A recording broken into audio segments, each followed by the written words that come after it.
You're listening to Civic Media. You can tune into any of our live shows on any radio station across the state with the Civic Media app. Find us in your phone's app store and listen anytime, anywhere.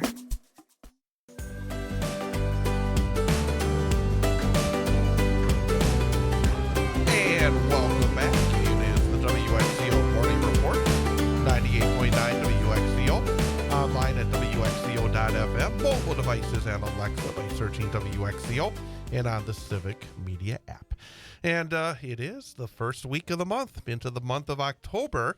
And that means it's time for another visit with Christine Daniels, the Executive Director of the Good News Project. Happy October. And always good to see you. You too. Thank you. And actually, this is really an interesting topic today, battery recycling, because to be honest with you, one of the things that I always find, because I have to use batteries in my work, I have recorders and stuff like that, proper, for lack of it, getting rid of old batteries. And there's different kind of batteries. And it's really one of the questions, like, what is the best way to do about it? Because when you look at a battery, this is something that's probably not very good for the environment. It's right. One of the most obvious things out there. Some exciting news with the Good News Project, because you're expanding again into another area, and it involves battery recycling. Yeah, we are. We definitely saw a need in our community to provide battery recycling. One of the reasons is the Marathon County Solid Waste Facility. We started having conversations with them, and they were telling us that on average, there's one landfill battery fire per week. Which is, when you sent me that information, it's like, holy cow. And the expense associated with putting out a fire. Yes. I mean, I was like, wow, once a week.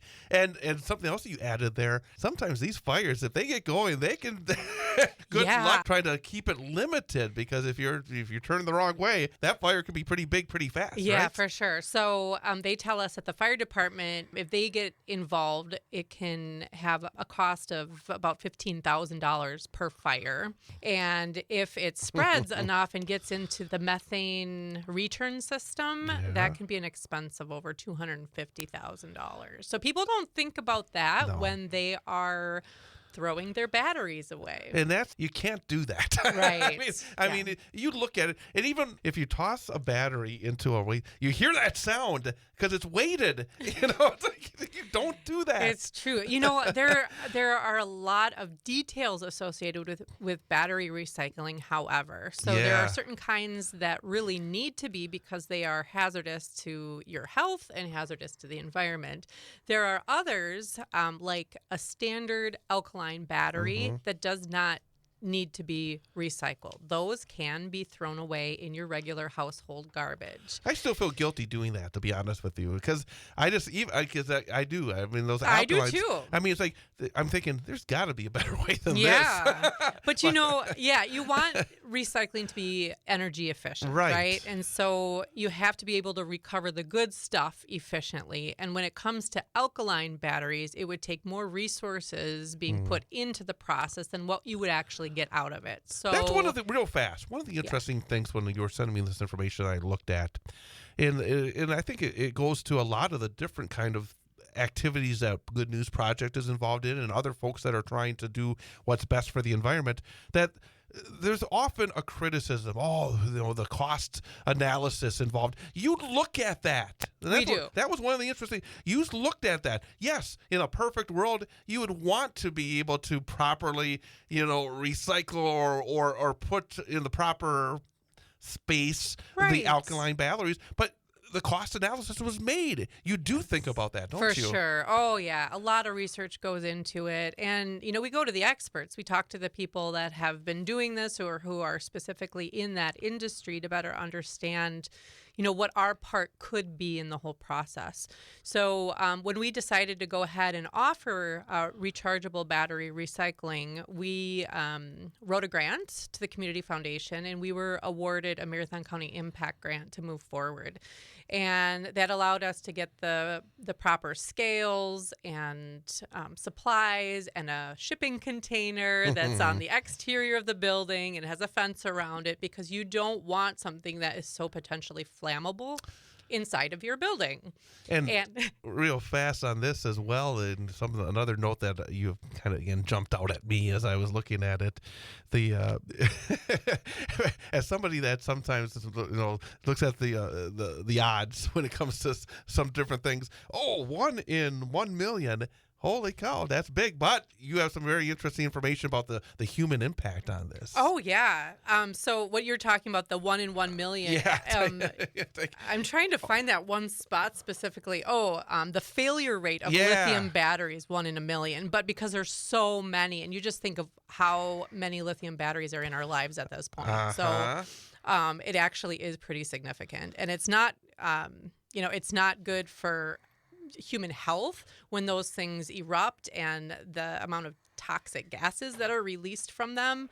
I think there's a statistic here between 2014 and 2018, there were 1,500 home fires per year caused by batteries. Batteries! Boom. And you don't hear about that. That's $86 million in really damages. Get reported in the news. You don't see the headline tonight on our 6 o'clock report.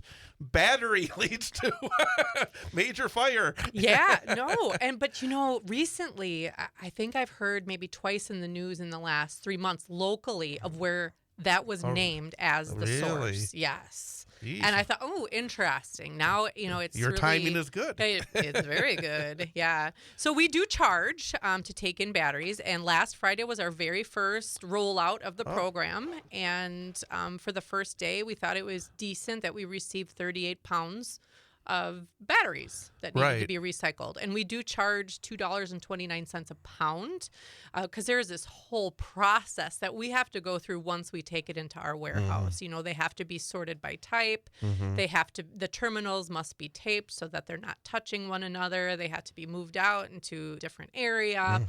And then if there's something that is structurally damaged, like you might see, one of those square lithium batteries that kind of looks a little bloated. I don't know if you've ever seen one, but once our eCycle program manager, Eric, had brought some into his office, which he has never done again since then, because he was taping them sitting at his desk and one was getting really hot and it was bloated and he was like, oh my gosh. And he ran out into the warehouse. There's a cement floor, it's a metal building, and he dealt with it okay. But that was definitely a learning experience. Little James Bond action there, tick, tick, tick. So it is more expensive to deal with the structurally damaged batteries. That's $4.99 a pound. More with Christine Daniels on battery recycling at 7:22 here on WXCO. You're listening to Civic Media. Stay up to date on the latest news and information for your local community and Wisconsin by signing up for our free email newsletter. Visit civicmedia.us/email to get started.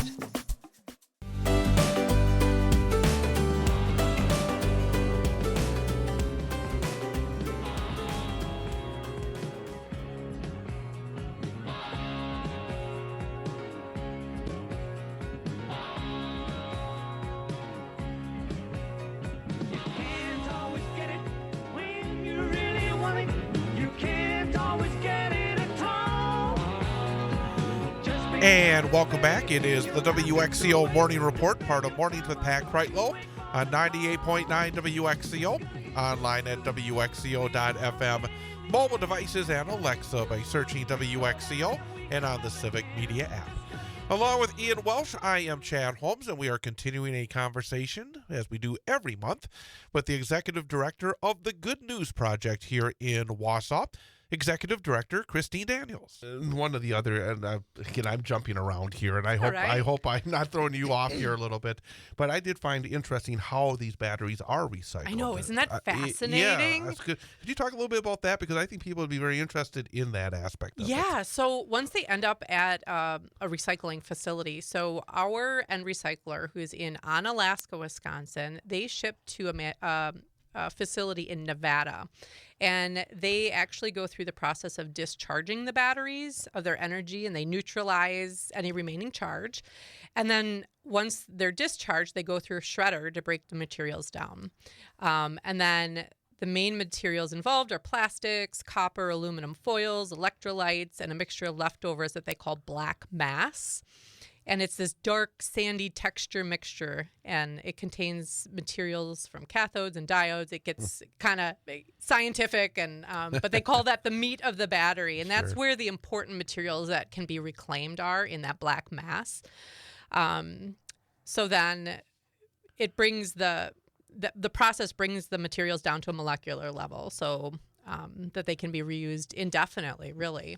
And there was something I came across this morning when I was just kind of going through all of the information, and it was talking about, lithium mining is, where did it say that? Sorry. Oh, it's actually, yep, you're the environmental impact. Right at the bottom of that sheet. Okay, so it requires massive amounts of water. How can I know this information even more than you do? I know, because you read it ahead of time. But no, good job. Hey, preparation. I gotta have preparation. Yes. But no, the lithium mining. Yeah, so there's very little ethically accessible, mineable lithium left in the world, and most of what is left is in the ground and would require displacing human populations. So we really need to reuse the lithium that's already been mined and sourced already. Oh, no, I mean, that's, again, just another aspect of where we are. I mean, we have to think about all of this. In our lives, yes, there's a lot we have to kind of consider. But we do have to consider this because, again, when it comes to the recycling aspect, and again, this is part of the big picture at the Good News Project. This is again part of it. But sometimes we are convenienced so well in our lives. We really are. And if we want to continue to be convenienced, and it's important to think about those next generations. And these are rather simple ways to do it, right? Yeah, they really are. I just encourage people to, try to learn more about it. It's been a huge learning process for our staff and our volunteers. Our volunteers had to go through extensive training, and they had to sign off on it that they went through the training because, we want them to be able to speak knowledgeably and handle the batteries knowledgeably, too, so that it's as safe as possible. Along the same lines, and maybe a bit of a big picture, because you decided that, hey, this was an area we wanted to expand into. And I imagine that you have to kind of keep an eye on a lot that's going on to say, hey, where's the best use of our time and our money and for the community as well? Yeah. What ultimately made you decide this was the next step that you wanted to make, that this was important? We had a board member who was very involved at the Marathon County Solid Waste Facility, and also, of course, involved with us. And he was the one who was hearing all of these things happening at the landfill. And the fires. Right, yeah. And he's like, I feel like there is a way Good News can step in and help prevent some of these fires. And so that's ultimately what it was, is, this is a health and safety thing. This is an environmental thing. This is something that our community needs. They don't even know they need it yet, but they really do. It was really led by a really enthusiastic board member who saw that connection and that partnership of it, possibility. That's wonderful to hear, actually. I mean, because it is really important. And let's kind of lay the foundation again. So, because this is a brand new program. It's every Friday, is that every correct? Friday now, yes, except for after Thanksgiving. Don't come on Good Friday. We Black won't be Friday. there. Black Friday, sorry. Good Friday, You can Black actually Friday. come on Good Friday, but don't come on Black Friday.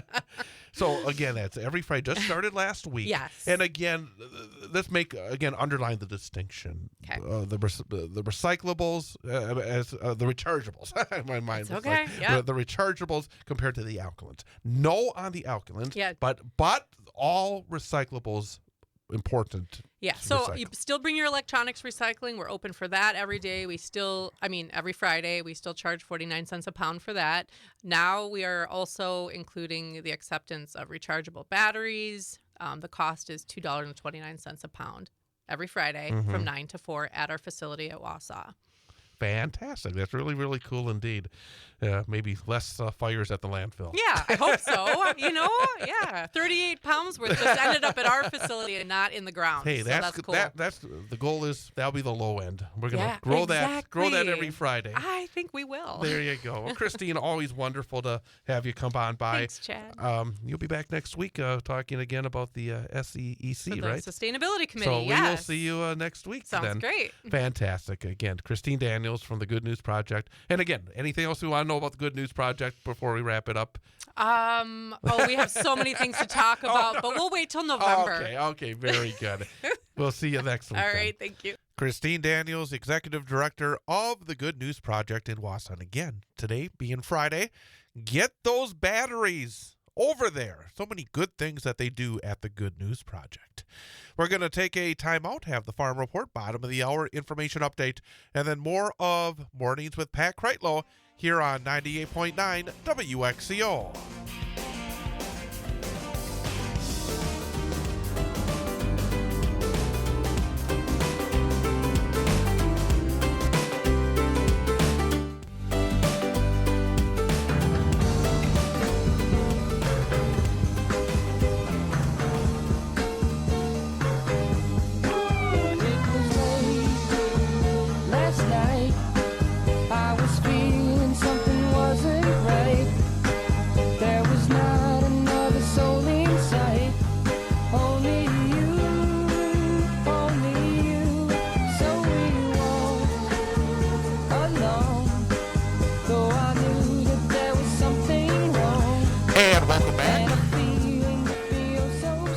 It is Ian. We have some sort of issue here. Give me a second here. Let me see if I can. Why are we? So I got all my. I'm going to turn off my camera. I'm going to see if that does anything. Is that doing? No, it doesn't do anything. What's going on here? Sure. If it's the audio or. Let's see. Let me try something quick. Let me see. If necessary, turn the camera off because we don't need the camera on. And it is WXCO Morning Report on 98.9 WXCO, online at WXCO.FM, mobile devices and Alexa by searching WXCO, and on the Civic Media app. The time is 7:53. Currently another beautiful start here in north central Wisconsin. The temperature stands at 59 degrees. I hear groaning. That's not a good sign. That's not a good sign. Well, actually, I think it's just your phone. I think it's just your microphone. Why is my microphone? Maybe I'll try the other microphone. Let's go to the microphone 3. All right. Hey, this one will work. Hey, there you go. Well, that one didn't like you this morning. Things are falling apart here. That one didn't like you this morning. Yeah. Paul Michlig across the way. Let's jump in because we are limited in time. Yep. We don't have all day like we used to. Hint, hint, people. Hey, Brewers know it's the Cubs. Get underway tomorrow. Cubs survive San Diego. And I have to say that going into Game 3, I thought maybe the Cubs would blow it. The feeling being they had the pressure. They were the home team, but they found a way. They won it. So they head to Milwaukee for Game 1 tomorrow afternoon. They've obviously played 3 games this week. The Brewers have been off all week. It feels as though for Milwaukee, things should be set up. And these home games to begin the series are vital. Do you agree or disagree? Yeah, I, on paper, the Padres probably were the better team. I don't think they were going to be the Brewers are the underdogs. It doesn't matter. You're exactly you know right. what I mean? It doesn't matter. No who matter they how play. many games they won this year. It doesn't matter. So it was going to go this way anyways. You're right. And because the Padres are a good team on paper, they're loaded. Yeah, they've got some pretty high priced talent. That's for sure. And Chicago does too. But I thought that Padres were actually the better team. But I think that I still want to play Chicago. You don't want to sit up there and have Chicago fans buy all the tickets and come up there. And I don't think the 3 games matters because lately those teams have been winning the second a lot of times. Yeah, I don't know what the percentage the Mets is. did last year. Mets did last year. There was somebody else the year before. I think the Phillies did. I think it was the Phillies the year before, or 2 years ago, whatever. But the percentage is probably like 50-50 winning that game. Well, baseball playoffs now are so different than what baseball is. It's a 162 game marathon. And then it turns into these short series. It's where you lose your home field advantage with a snap of the finger. I mean, it really is who gets hot at the right time. And hopefully the Brewers get hot, because that's what it comes down to. I was saying yesterday that I wish it was back in the old days between 1903 and 1968. One team made it to the World Series, the best team in the league. The Brewers would have been in the World Series already. Yep. Or even from 1969 to 1993. There would have been 4 teams. They would have been in the National League Championship Series already. So now it's just harder when you have all these teams in the playoffs. And you got days off and more variance. Yes. I mean, so the Cubs can still throw their probably number one if that's what they choose. There's so many days. Yeah, you're exactly right. These days off. Don't get me going on the days off. which I'm gonna.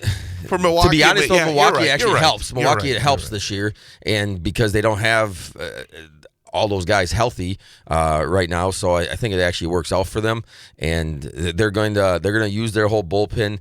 But can you sit here and not say that first game is not critical to this whole series? That they got to come out and get a W right away, just to ease everybody's. It's still a short series. It's still short. That's the thing. It's like every game, and it's so much easier to play from ahead. Then you put immediately the pressure on Chicago, where they don't want to be down 2-0 going back home, because then it's like the Brewers will be playing with house money then in Chicago, and you know how baseball is. You start gripping that bat a little bit tighter, and it makes it a lot more difficult. So game 1 tomorrow, I think. I mean, if I was a betting man, I would say that would be the winner of tomorrow will win the series. Would you agree with that? I wouldn't go that far. Just because I think Chicago can come back, and if the Milwaukee wins that second game, they're still sitting pretty with those 2 games back at home. On the flip side, if Chicago does win, I don't think it's over. I mean, the Brewers have a good road record, and they've proved that they can win. Actually, they're better at the road at home often this season. Yeah, so I think that they have that. I will say is for Milwaukee, if they can win that first game, they at least are setting themselves up for a good shot. You're exactly right. Is there anybody in particular that you think that the Brewers need to have a huge series? The only thing I was thinking about this whole time was you got to have Freddie come out there and be the Cy Young guy that he is. You come out there and he only gets us 3 innings and he gives us 2 runs or something like that. We're in trouble. Because he's got to be the guy during this time, and he hasn't. If I'm not mistaken, I don't think he's won in the postseason yet. So this is the time that Freddie's got to go out there and give us. Look at that rookie last night for the Yankees. 8 innings. I know. 8 innings, 10 strikeouts. He never had 10 strikeouts before. One thing that I actually noticed during this wild card, we're seeing pitchers go a little deeper. A number of these games, we had pitchers go. Around 7 innings, which is that's good. It's those these 5 innings and no runs that drive me up the wall. But I think we've seen maybe a little, at least with a number of the managers. Maybe it's because of the short series. That three games in 3 days, so that's what they're going for. Yeah, I think maybe as you get longer each round, it'll be a little bit differently. But Brewers or the Cubs, who's going to win? We got to sit here. We got to be Homer. We got to go with it. All right, we'll be back with Paul Michlig in about 20 minutes at 8:22 for our next segment of the WXCO Morning Report here on WXCO. You're listening to Civic Media. Find the latest news, information, and archives of all your favorite shows on the Civic Media website, civicmedia.us.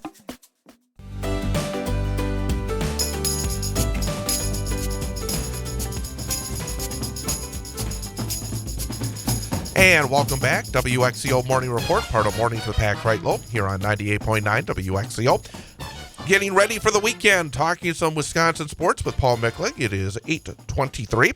Very nice start. And boy, all week long it's been just incredible weather as we get into the month of October. Fair skies, 61 degrees is the temperature. Well, I'm glad to see they calmed down, because you were not very happy on Sunday night. You weren't even happy early. I mean, you were unhappy the entire night watching the Packers in Dallas, weren't you? Well, after that 2-point conversion, you felt that momentum and everything that you've done. You've dominated the game, and it's 13-2. You just went from a 2-touchdown lead to a touchdown and a field goal and a 2-point conversion, and this guy over here is making a jokes of it'd be 50. It's going to be 50-2 instead of yeah. Well, it was you were close with the 50. Unfortunately, they both had 40, and you can just see, I just. Something's not right. Something's just not right, and I don't know what it is. And again, I'm not in the business. The thing about late in the first half, it kind of snowballed because that was one thing. Okay, you had the blocked PAT return. That's bad enough. That's a 3-point swing right there.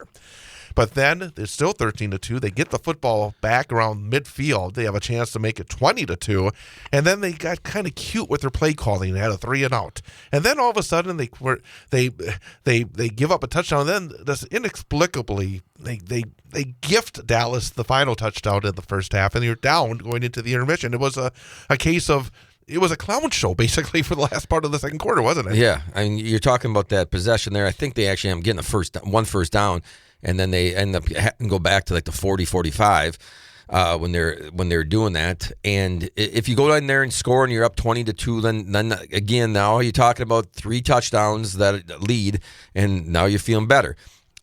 You thought that I thought Evans was going to come over and make that play at the 1 yard line or whatever for their first touchdown, and Pickens makes the catch. It was a beautiful throw, a beautiful catch. It just, you thought that Evans was going to come over and you have to make that play. If you make that play or jar it loose or something, now they don't score as easy, then they maybe only get a field goal. Well, okay, so now they get a score, 13-9. You want to be aggressive. They want to say he wants to be aggressive, and he's got to be more aggressive. I don't think in that situation, because they were going to get the ball to start the second half, I was fine with the aggressiveness until they had an offsides. And when they went 1st and 15, and they, at the 30, whatever, it was a 30-some yard line with 19 seconds left, the odds of them getting a field goal were none. It had to be low. And just because of how things were going, you have to have a gut feeling like, hey, let's just take the lead going into halftime and just be happy with that and start the second half. So you're talking about you gave up basically 9 points in the first half. It should have been 14-7 at the best. It should have been 14-7 at the worst, I should say. Right. Were you as shocked as I was? There was still a second to go on the clock on that last play of overtime. Watching that play develop, I thought it was over. I thought it was over too. I could not believe that the home clock keeper clicked it, because I'm thinking that is closer to 0.00 than it is to 0.99. Yes. Yes. Sometimes that's what in basketball games you see the tenth of a second. I would have been curious to see how many tenths of a second were left, because watching that clock, I was shocked it didn't go to zeros. I was, yes. I mean, I thought they would have had a look at it again, and that was a whole nother thing. They had 4:40 left, and when they first got the ball, sense of urgency. There was no sense of urgency, and I thought they practiced a 4-minute, just not just a 2-minute warning drill. They do a 4-minute, and why weren't they not in that from the get-go in that series? I don't know. The one good thing is I think we saw that Love is a pretty good player on there. That's for sure. He proved you wrong. He said in the first half, this is an average quarterback. Average. He was an average quarterback in the first half. Real fast. Badgers in Michigan tomorrow. You have to see a response for Wisconsin after a bye week, right? I mean, even not wins and losses, but something that you can grab a hold of, because there was nothing to grab a hold of against Maryland, was there? I hope that they can have something to hold on to. They got to do something to get a little positivity, because otherwise it's starting to feel like a bit of a slog the rest of the season. They have some games that they can be competitive in, I think, especially at home. And we thought that about Maryland. I know, and we got to give them the benefit of the doubt on that. But they have to show something, otherwise, you had 2 weeks. You should maybe get some of these guys back healthy here and there, and there's no excuses, and just be competitive, because Michigan this could be a blowout if they let it quickly. Yeah. All right, we got to wrap it up. Our number for the day quiz. Ian is 0 for 4 this week. Yeah. He was too busy last week. He had other things on his. You had other things that you were coming off a high. But we got to after the center stage weekend. I'm still trying to reset my mind. We've given you enough time to reset. It's time to start getting successful here. So let's do it. Yeah. Absolutely. Well, the Cubs and the Brewers play tomorrow, so we're going to give you a Cubs number for the day. Okay. How many World Series championships have the Chicago Cubs won? That is your number for the day. How many World Series championships have the Cubs won? Okay, what are my choices? Is the correct answer 1, 3, or 5? How many World Series have the Chicago Cubs won? 1, 3, or 5? Okay, I'm going with my gut here. I'm going to say 1. 1 is my final answer. Paul, what about you? 1. The Cubs have won 3. Oh, 1907, 1908, and 2016. I guess my gut needs to be a reset as well. I bet you Downtown Ollie knew that one. My gosh, my instincts are really off this week. Well, we'll try again starting Monday. Yeah. All right. Well, have a good weekend. You too, Chad. Happy Friday, everybody. Have a great weekend. Have a good weekend to you too, Paul Michlig. You do. Everybody have a great weekend. And stick around. An information update coming up, and then more of Mornings with Pat Kreitlow here on 98.9 WXCO.